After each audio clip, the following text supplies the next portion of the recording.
Hey guys, इस video में हम बात करने वाले हैं जीपेट एग्जाम के बारे में। क्या हर फार्मेसी स्टूडेंट को जीपेट का एग्जाम देना चाहिए? जीपेट का एग्जाम देना कितना इंपॉर्टेंट है?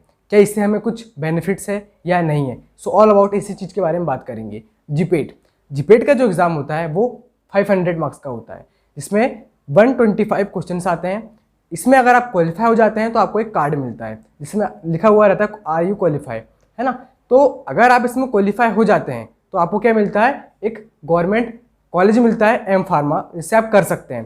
तो गवर्नमेंट क्या होती है, 12,500 रुपये आपको देती है एज ए स्कॉलरशिप के रूप में। तो आप 2 साल एम फार्मा करते रहते हैं, साथ में आपको हर महीने प्रति माह आपको एक प्रकार से सैलरी टाइप से मिलती रहती है 12,500 रुपये, है ना। तो ये है एम फार्मा। तो एम फार्मा करने के बाद आप ऐसा टीचिंग भी कर सकते हैं। तो क्या हर फार्मेसी स्टूडेंट को जीपेट का एग्ज़ाम देना चाहिए? क्या जीपेट का एग्ज़ाम देने से उनके लिए कुछ बेनिफिट्स हैं? कुछ स्टूडेंट होते हैं जो जीपेट नहीं देते, लेकिन कुछ स्टूडेंट होते हैं जो जीपेट देते हैं। कुछ ही % लोग होते हैं जो जीपेट देते हैं, है ना।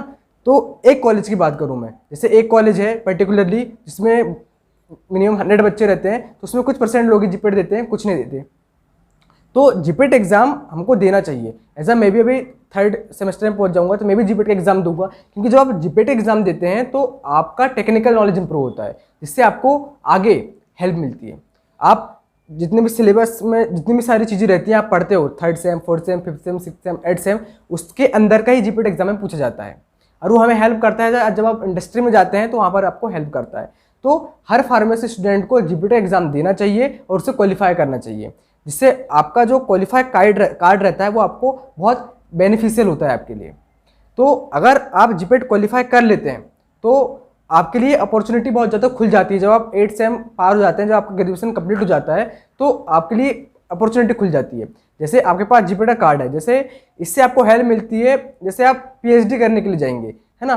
पीएचडी की बात अभी छोड़ो, जैसे आप कॉम्पिटिटिव एग्जाम देंगे, जैसे आपने फार्मेसी कर लिए, अब सबका होता है कि हम जॉब करें, किसी का होता है कि हम इंटरव्यू के लिए ऐसा किसी कंपनी में जाए, किसी इंडस्ट्री में जाए। तो जब कुछ लोग होते हैं जो कॉम्पिटिटिव एग्जाम की तैयारी कर रहे होते हैं, तो कॉम्पिटिटिव एग्जाम की जो तैयारी करते हैं, जो जीपेट क्वालिफाई होते हैं जो बच्चे, उनको बहुत ज़्यादा हेल्प मिलती है, क्योंकि उनको टेक्निकल नॉलेज इंप्रूव होता है। टेक्निकल और नॉन टेक्निकल ये 2 कैटेगरी में पेपर आते हैं, तो उनका टेक्निकल नॉलेज इंप्रूव होता है, तो वो जल्दी से क्रैक करने के उनके जो चांस है वो ज़्यादा बढ़ जाते हैं, जो कॉम्पिटिटिव एग्जाम होते हैं, है ना। तो गवर्नमेंट के कुछ कॉम्पिटिटिव एग्जाम होते हैं, जैसे ड्रग इंस्पेक्टर कॉम्पिटिटिव एग्जाम होता है, जिनका जो टेक्निकल नॉलेज इंप्रूव होता है वही लोग उस एग्ज़ाम को क्वालिफाई कर पाते हैं। तो ये चीज़ है।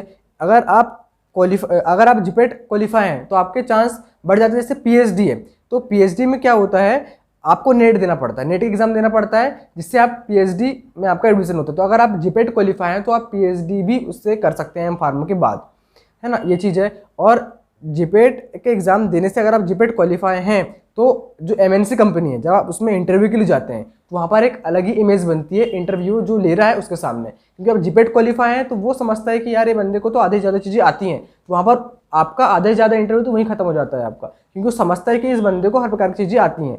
तो उससे आपको बेनिफिट होता है किसी भी आप इंडस्ट्री में जाते हैं तो। जैसे इससे आपको बेनिफिट होता है, आपका टेक्निकल नॉलेज इंप्रूव होता है। जैसे आप एज अ फ्रेशर कहीं पर भी काम करते हैं तो इसमें आपकी सैलरी भी इंप्रूव होती है ना, जब जीपेट क्वालिफाई करके जाते हैं तो, अदर देन जो जीपेट क्वालिफाई नहीं करते हैं। तो जीपेट का एक बहुत बड़ा रोल है। अगर आप फार्मेसी कर रहे हैं तो आप अंत में जीपेट एग्जाम जरूर दें और उसको क्वालिफाई जरूर करें। आप फार्मेसी डिग्री के लिए बिल्कुल ना करें।